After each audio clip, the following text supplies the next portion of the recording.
ईद की पूर्व संध्या थी। घर झिलमिलाती हुई रोशनी से सजा हुआ था। हर तरफ चहल पहल थी। बच्चों की किलकारियां, बड़ों के ठहाकों से पूरा घर गूंज रहा था। रसोई से तरह तरह की मिठाइयों की सुगंध आ रही थी। शीरखुरमा, समोसे, फिरनी, गुलाब जामुन। ईद की तैयारी पूरे शबाब पर थी। महिलाएं नए कपड़े पहने, हाथों में मेहंदी रचाए एक दूसरे से अपनी डिजाइन की तुलना कर रही थी। चंद्रा की नंदे बेहद उत्साहित थी। वे अपने गहरे रंगी हुई हथेलियों को देख देख कर खुश हो रही थी। एक ननद दूसरे से बोली, देखो ना, मेरी मेहंदी का रंग कितना गहरा आया है। सुना है, मेहंदी जितनी गहरी चढ़े उतना ही पति का प्यार मिलता है। दूसरी हंसते हुए बोली, सही कह रही हो, भाभी को तो ज़रूर लगवानी चाहिए, तभी पता चलेगा कि हमारे भैया कितना प्यार करते हैं।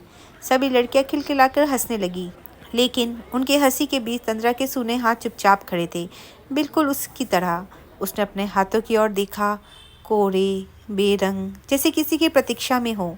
तंद्रा ने मुस्कुराने की कोशिश की और हल्के स्वर में कहा, तुम लोग बैठो, मैं चाय लाती हूँ। वह जानती थी उसके लिए लग्जरी नहीं थी कि वह बैठकर मेहंदी लगवाए और आराम से हंसी मजाक करे। घर की बहू को ये सब शोभा नहीं देता था। अगर वह बैठ जाती तो मेहमानों की खातिरदारी कौन करता। रसोई में गई और चाय बनाने लगी। बाहर हंसी मजाक चल रहा था, लेकिन अंदर उसकी दुनिया बिल्कुल अलग थी, खामोश, अकेली। जब वह चाय कपों में डाल रही थी, तभी अचानक बाहर एक पटाखा फूटा। तेज आवाज से उसका हाथ कांप गया और गर्म चाय छलकर उसके हथेली पर गिर गई। आह! दर्द से उसकी आंखें भर आई। गर्म चाय के छींटे उसके गोरे हाथों को लाल कर गए थे। उसकी सास, जो ड्राइंग रूम में बैठी थी, रसोई की ओर मुड़ी और नाराजगी से बोली, अरे बहू, काम में ध्यान दो, हर वक्त लापरवाही ठीक नहीं है। तंद्रा ने जल्दी से अपना हाथ छुपाया और धीमे स्वर में बोली, जी अम्मी, अगली बार ध्यान रखूंगी। लेकिन उसकी आंखें छलकने को तैयार थी।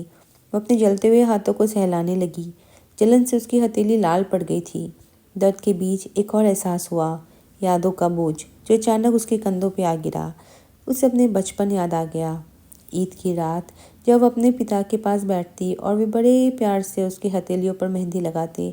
वे हमेशा कहा करते थे, मेरी बेटी की हथेलियों पर मेहंदी का रंग ना सजे तो मेरी ईद अधूरी लगती है।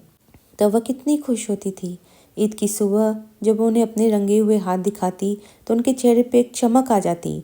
वो उसकी उंगलियों को पकड़कर चूम लेते और कहते, देखो कितना सुंदर रंग आया है, मेरे लाडो के हाथों पर हमेशा ऐसा ही रंग चढ़े।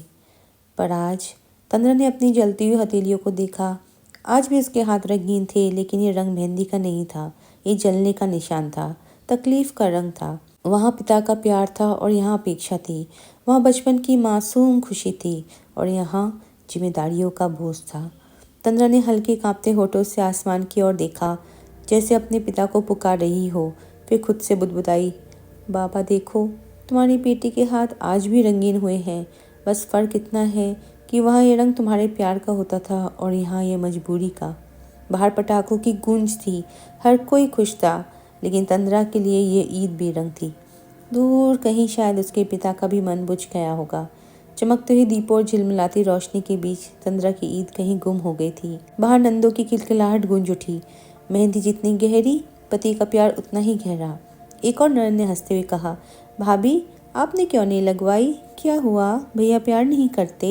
हंसी मजाक में कही गई बातों ने दिल में गहरा वार कर दिया। तंद्रा ने अपने हथेलियों को देखा, बिल्कुल कोरी, जैसे कोई इंतजार कर रही हो। लेकिन उसे किसका इंतजार था? प्यार का, सम्मान का, या फिर खुद को भूल जाने के इस सिलसिले के खत्म होने का? उसने हल्के से मुस्कुराते हुए कहा, मेरी हथेलियों का रंग अलग है। अलग कैसे? किसी ने उत्सुकता से पूछा। तंद्रा ने अपनी हथेली आगे कर दी। जलने के लाल निशान अब भी वहाँ थे। क्योंकि मेरी मेहंदी रसोई की आग में रचती है, मेरी हथेलियों परिवार की खुशियों के रंग में रंगती है। कमरे में एक पल के लिए चुप्पी छा गई। कुछ समझ नहीं आया कि इस पर हंसा जाए या सोचा जाए, लेकिन तंद्रा को कोई फर्क नहीं पड़ा। उसने चाय की ट्रे उठाई और सबके सामने रख दी। जब सब चाय की चुस्कियों में मशगूल हो गए तो उसने एक गहरी सांस ली। उसकी हथेलियां अब भी बेरंग थी, लेकिन क्या सिर्फ मेहंदी के रंग से ही औरत का भाग्य तय किया जाना चाहिए? क्या प्यार और सम्मान का प्रमाण उसके हथेलियों पर गहरी हुई मेहंदी के रंग से आंका जाना चाहिए? उसने मन ही मन सोचा, औरत का प्यार उसके हाथों के रंग से नहीं, बल्कि उसके सम्मान से तय होता है। अगर किसी के घर पर औरत का सम्मान नहीं, उसकी इच्छाओं की कदर नहीं, तो वहाँ कितनी भी गहरी मेहंदी क्यों न लगे, उसका जीवन बेरंग ही रहेगा। उसने नज़र आसमान की ओर उठाई, जैसे बाबा को देख रही हो। फिर हल्के से मुस्कुराई, लेकिन इस बार उसकी मुस्कान में एक दृढ़ता थी। रात को जब गहरी नींद में सब सो चुके थे, तंद्रा चुपचाप उठी। उसने मेहंदी का कोन उठाया और अपनी हथेलियों पर एक छोटी सी बिंदी बना ली। सिर्फ एक बिंदी। पूरा हाथ रंगने का समय शायद अभी नहीं आया, लेकिन खुद को पूरी तरह बेरंग छोड़ देना भी सही नहीं।